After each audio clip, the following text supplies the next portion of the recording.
Women were beaten, jailed, and placed in mental institutions, all because they wanted the right to vote. And now you can learn more at a special non-rally rally on August 22nd, commemorating the 100th anniversary of the ratification of the 19th Amendment. You're watching the local news network, brought to you by Durango Party Rental. I'm Wendy Settle. 100 years ago this month, the 19th Amendment officially passed ratification by the states to give women the right to vote. And to commemorate the event and the 70-year fight to win that right, the League of Women Voters of La Plata County and the local chapter of the American Association of University Women have organized a non-rally rally from 10 to 11:30 a.m. on Saturday, August 22nd at Buckley Park.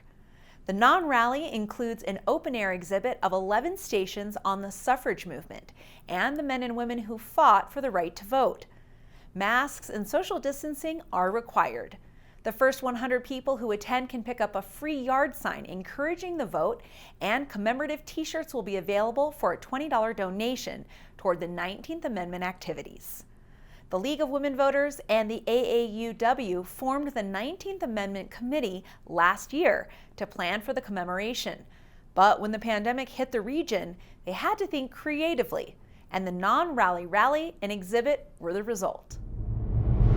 To encourage the vote, to encourage women's vote, and to recognize what women experienced to get to this point that we are. The suffrage movement was born out of the abolitionist movement in the mid-19th century, when women realized they had no power to effect legislative change to abolish slavery. In 1840, abolitionists Lucretia Mott and Elizabeth Cady Stanton were barred from attending the World Anti-Slavery Convention in London, prompting them to hold a women's convention in 1848 in Seneca Falls, New York, where Stanton presented the Declaration of Sentiments, the statement that is believed to have launched the suffrage movement. But don't call the women who fought for the right to vote suffragettes.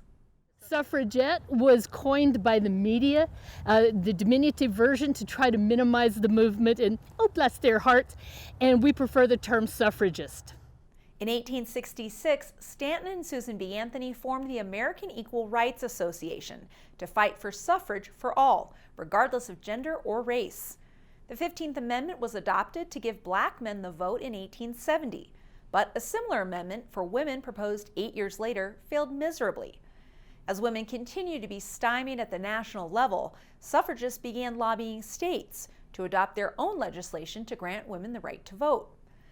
Wyoming was the first in 1890 to grant women the right to vote in its state constitution, and Colorado followed in 1893, the first state to adopt suffrage by popular election.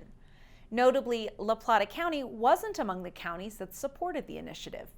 By the turn of the century, women suffragists were taking their fight to the streets, organizing rallies, parades, and protests, where they were met with often brutal police resistance. And so these women were arrested, put into horrible conditions in prison. They would go on hunger strikes and they would be force-fed, primarily forcing a tube down into their stomach and pouring raw eggs into their stomachs. And when I tell stories like that, it's like, this is America. And yet that's what women had to go through in order to get the message across. Finally, in 1918, President Woodrow Wilson addressed the Senate about adopting women's suffrage, and the Senate passed the 19th Amendment a year later. On August 26, 1920, more than 70 years after the suffrage movement started, 3/4 of the state legislatures ratified the amendment, and women won full voting rights.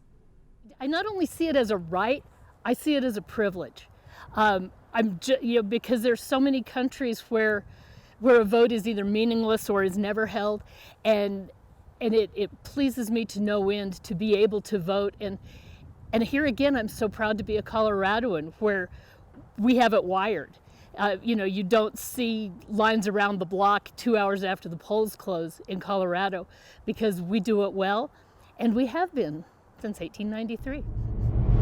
If you'd like to learn more about Saturday's event, visit lwvlaplata.org. Thanks for watching this edition of the Local News Network. I'm Wendy Settle.